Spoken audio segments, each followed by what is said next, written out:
Okay, so tonight our lesson is going to be over volumes, the same as it was last night, but this is the second part. And just to review what we learned yesterday, the volume formula for prisms is V, which is volume, equals big B times height. And we remember that the big B is the area of the base. Okay, so if it's a square, then it's the length times the width. If it's a triangle, it's the same as it's the area formula for a triangle.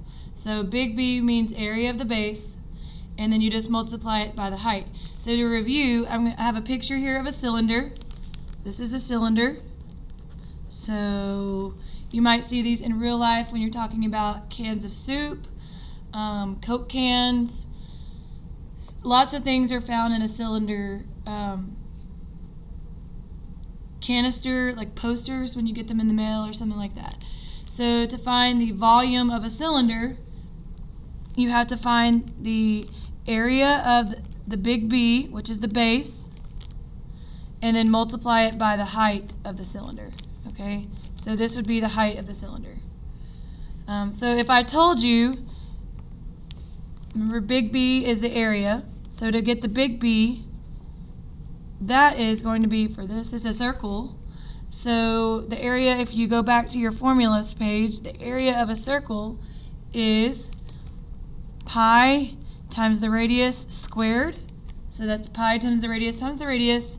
If I told you the radius of this circle is 2, let's go with 3 actually, sorry, 3, that would be area equals 3.14 times 3 times 3. That's what that would be. And if I were to put that in my calculator,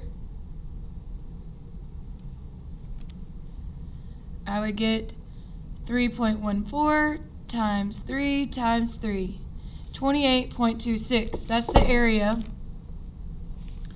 of, so the big B equals 28.26. That's the area of the base of the cylinder, the circle.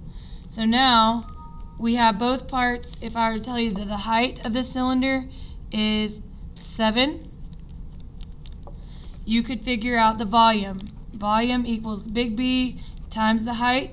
So now volume equals, the big B was 28.26 times the height, which is 7. I just told you it's 7. Okay, and you could figure this out. 28.26 times 7 is 197.82. So that's for cylinders, it's the same formula as it was for last night's for the prisms, for triangular and rectangular prisms.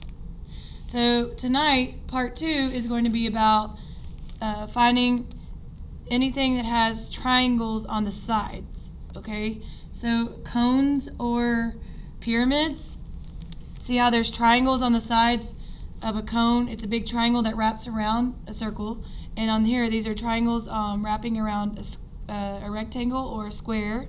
You could also have a triangular pyramid with a triangle base, and it's the same thing. Okay, it's just a little bit different formula. It's V equals 1/3 big B times H times the height, or you could rewrite that to be big B times the height divided by 3. Okay, so it's similar to that area formula for a triangle, which is, base times height divided by 2. This time it's divided by 3, or 1/3 base big B times height. So let's do an example here. If I told you on this rectangular pyramid, it's a rectangular pyramid,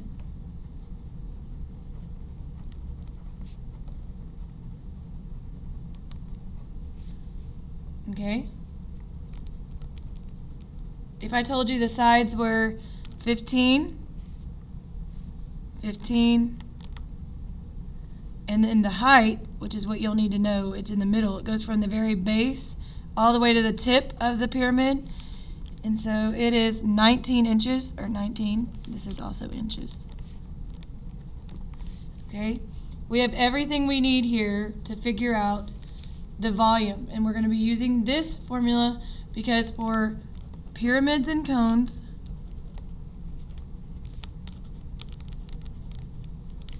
you use this formula for volume. Anything with a triangle on the side. If it doesn't have a triangle on the side, you use this volume formula. Okay? So, pyramids and cones, we use this one. So, let's see if we can plug in what we know. We got to find the big B first, which is the area. Okay? So, that is area equals base times height, or length times width, if it's a rectangle. And it is area equals 15 times 15. Okay?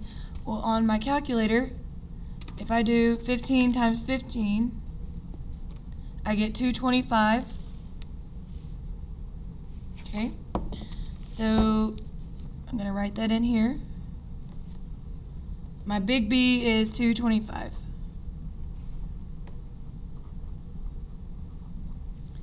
And that is inches, and it's area, so it's just squared with a little 2 up there, because you just did inches times inches. That's just 2 inches.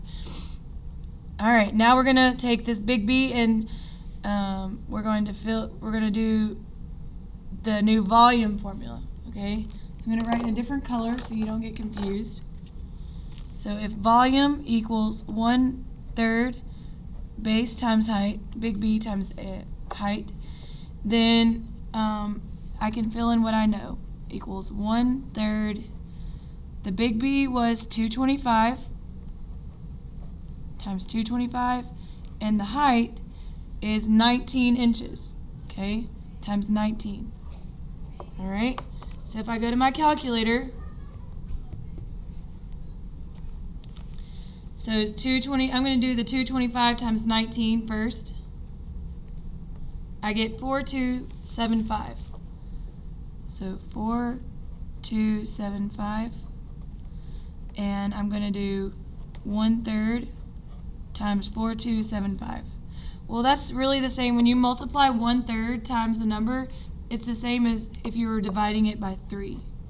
Okay, so that's really what that means, because you would do 1 top times top, bottom times bottom, 1 times that number, and 3 times 1. It would just be, you would end up with this.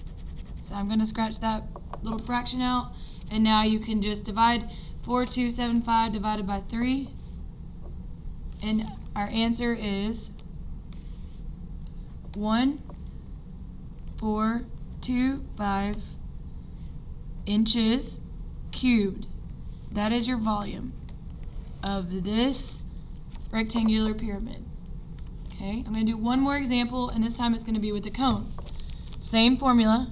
This time I'm going to have to find the big B is going to be the base of the circle. Okay?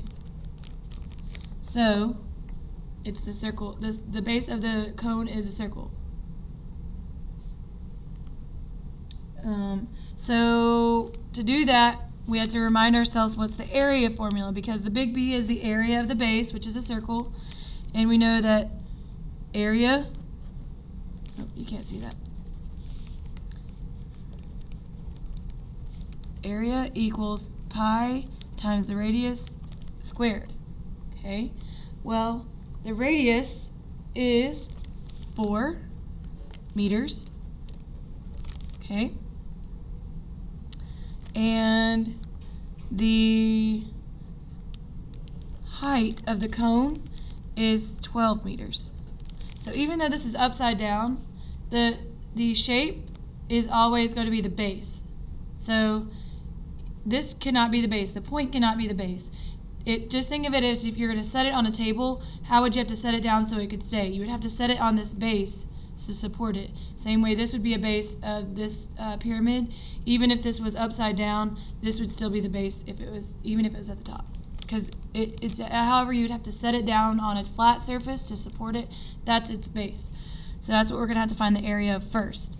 So area equals 3.14 times the R, which is 4. Okay, that's your R, times 4. So on my calculator,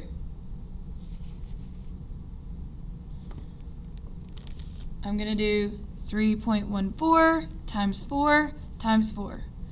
50.24. Okay, so my area equals 50.24 meters squared. Okay, now that's my big B, because big B is the area of the base. Now I can plug in the rest of the formula. If V is 1/3 big B times height, then I know that it's going to be 1/3. The B was 50.24 and the height is 12. Okay, so now I'm going to just do 50.24 times 12. Okay, I get 602.88.